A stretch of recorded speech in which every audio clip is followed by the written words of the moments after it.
The Pokemon TCG has a hidden problem that is spiraling out of control. It's warping the game, killing creativity, and no one seems willing to try and fix it. Today, we're going to have a deep dive into the problem and just how bad it's become, and why it could decide the future of our game and how we play it. The first and most obvious in your face problem with the Pokemon TCG is that the hit points are getting out of control. And even though the idea of stats slowly rising over time is okay, our latest set as of recording Destined Rivals has really taken the mickey with hit point stats. And what better way to describe this problem than by looking at the history of the Pokemon that made me want to make this video. Yes, I'm talking about Destined Rivals Superstar Mewtwo. The most recent Mewtwo card, Rocket's Mewtwo, is an obvious powerhouse, dealing up to 280 damage for 3 energy. But that isn't the craziest part of the card in my opinion. Look at that hit point stat, 280 on a basic Pokemon. This is madness. You see, if we were to turn back the clocks all the way back to 2004, where we had the first Mewtwo EX card from Ruby and Sapphire, things are looking very different. And this card was pretty competitively viable too, being able to get energy and play fast so you can start firing off Sideburns or even transition into Mystic Water from Gorbis. But here we are most interested in the hit point stat of the card, 100 HP.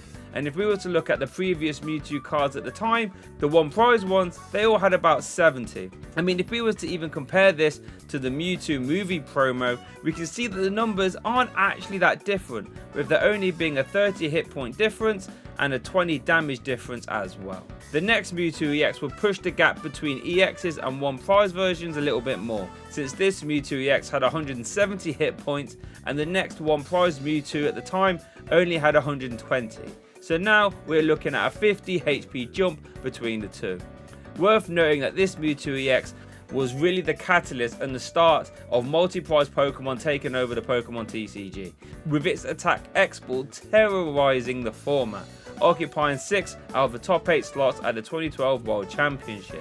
But this 50 hit point difference between the EX and the one prize ones would continue all the way through the XY and ORAS era of the Pokemon TCG, but when we get to the Sun and Moon era, things start to change a little bit. Mewtwo GX didn't really see a lot of play, but it did get a hit point buff to 190, while the one prize Mewtwo's only had about 120 or 130 hit points at the time. With this Mind Report one, which did see a lot of play due to its ability to recycle welders, having 120 hit points. So now we're looking at a gap of about 80 hit points. But when we get to the Sword and Shield era, things get out of control. Mewtwo V-Star has a monstrous 280 hit points and would deal 270 damage pretty easily.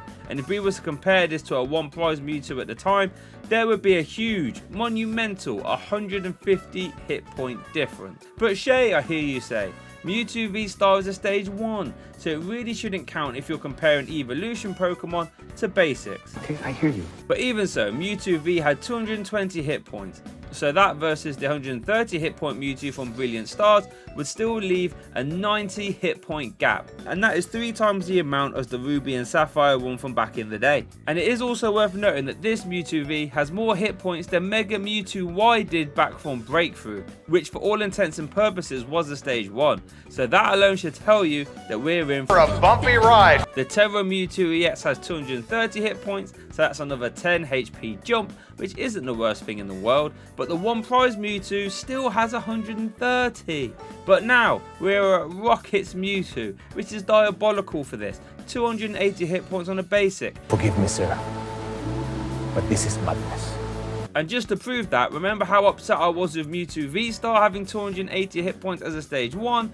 Rocket's Mewtwo has that as a basic. And Mewtwo V-Star only came out a few years ago. No, this is crazy talk! With Rocket's Mewtwo actually matching Mewtwo V-Star's damage output as a basic Pokemon and hit points, this is really starting to highlight the problem. Especially with the last one prize Mewtwo still having 130 hit points, meaning there is now an 150 hit point gap between the EX Mewtwo and the one prize ones. And remember, the first Mewtwo EX that we look back all the way in Ruby Sapphire only had a 30 hit point jump between the EX version and the one prize version.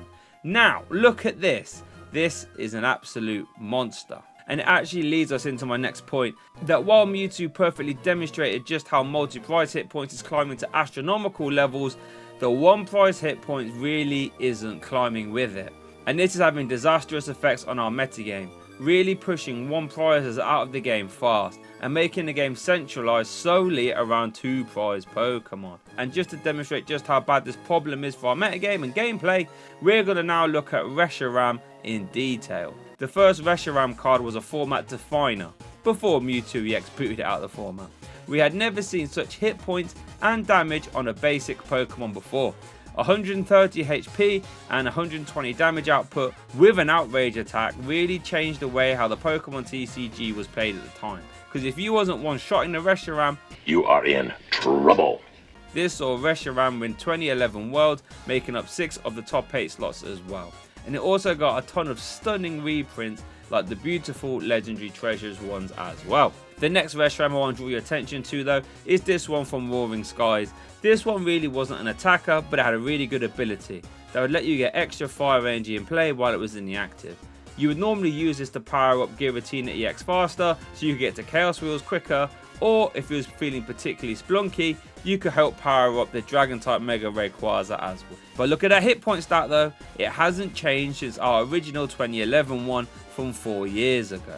And guess what? The next one from Shining Legends is basically the same, except it does an extra 10 damage, which is absolutely fantastic. Now, we do have an anomaly, the amazing rare Reshiram, which really did ignite tables all over the world, dealing a monstrous 270 damage, which was enough to one-shot a lot of the format at the time, including tag team Pokemon. But hit points still haven't changed much, and worth noting that that attack cost is atrocious, which was the same as all the Raising Rare Pokemon at the time, so this didn't really see much play. Instead, giving up the amazing rare Nuke attacker slot to Rayquaza, who could hit a little bit higher. Celebrations Reshiram still has 130 hit points, but could deal 160 if you had Zekrom in play, which was nice but wasn't very good at the time. And that takes us right up to the most recent Reshiram card, Ends Reshiram, which somehow 13 years later after the first Reshiram card in black and white, still has 130 hit points. This makes no sense to me. Now, to be fair, its outrage attack is now a ×2 multiplier instead of a 1 times, which is better, but because its hit points haven't gone up, I very much doubt you'll be using it for good effect. And yeah, Victoria's Flame does a good 170 damage for an extra energy, but how are we going to get 4 energy onto a 1 prizer that isn't immediately going to get KO'd? Now, I know before you start furiously typing your comments that this is meant to be used with End Zoroark, since End Zoroark can copy the attacks of any one of your End's Pokemon in play.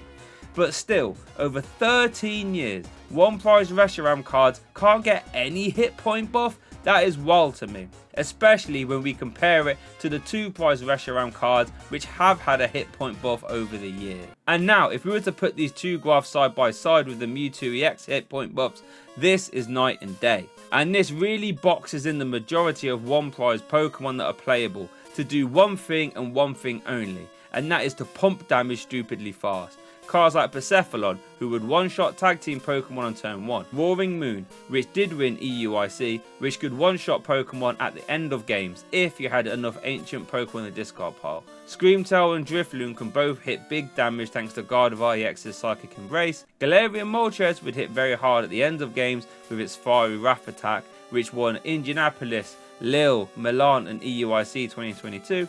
And lastly, we have Cinccino, whose special roll attack would make a mockery of anything it would hit, dealing 70 damage for each special energy attached. And with Archeops providing 4 energy a turn, this would one-shot even the mighty Charizard EX. All of these cards are just nuke attackers, leaving a lot of the creative 1 prize cards just not being playable, with cards like Sword and Shield Cinderace and Tyranitar from Journey Together falling by the wayside, since they just can't keep up. To really highlight this problem, if we was to scale Reshiram's HP at the same rate as Mewtwo EX cards, Ends Reshiram should have 240 hit points, but instead it's been stuck at 130 for decades. But I wanted to check if Stage 2 1 prize Pokemon had been given a short end of the stick as well. And kinda, it's not as bad as Reshiram, but it's still pretty bad. So I wanted to look at the 1 prize Tyranitar cards. The first one back in 2002 had 100 hit points, which slowly got bumped to 120 with the Dark Tyranitar cards. The 4th Gen one saw a slight bump to 140 hit points, and Tyranitar Prime had 160, and this was actually pretty playable at the time. There was no Gen 5 one prize Tyranitar cards, so the next ones we have to look at are in Gen 6 and 7, which had 160 hit points and 170.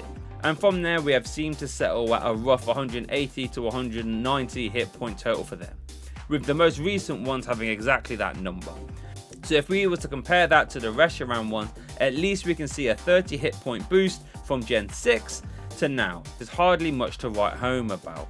However, if we was to plot the 2 prize stage 2 Tyranitar cards on this graph, then we get a very different story. Starting off with 150 hit points back from the Pop 2004 one, climbing slightly with the stunning Losing Control EX card, and then jumping a massive 90 hit points when we get to the next one, which is a Lost Thunder Tyranitar GX, which had 250 hit points. But by the time we get to the stage 2 Tyranitar cards that we have now, 340 hit points. This is an incredible 190 hit point swing since the first Tyranitar EX card, or even a 90 hit points boost since the Sun and Moon GX card, which makes the paltry 30 hit point boost from the one prize one since Gen 6 seem very, very sad. And just to illustrate just how bad the one prize Pokemon stagnation has really got though, I wanted to look at a staple of the Pokemon metagame since Gen 5. The classic Stage 1 discard pile energy attacher. These Pokemon have been successful ever since Electric was introduced back in 2011.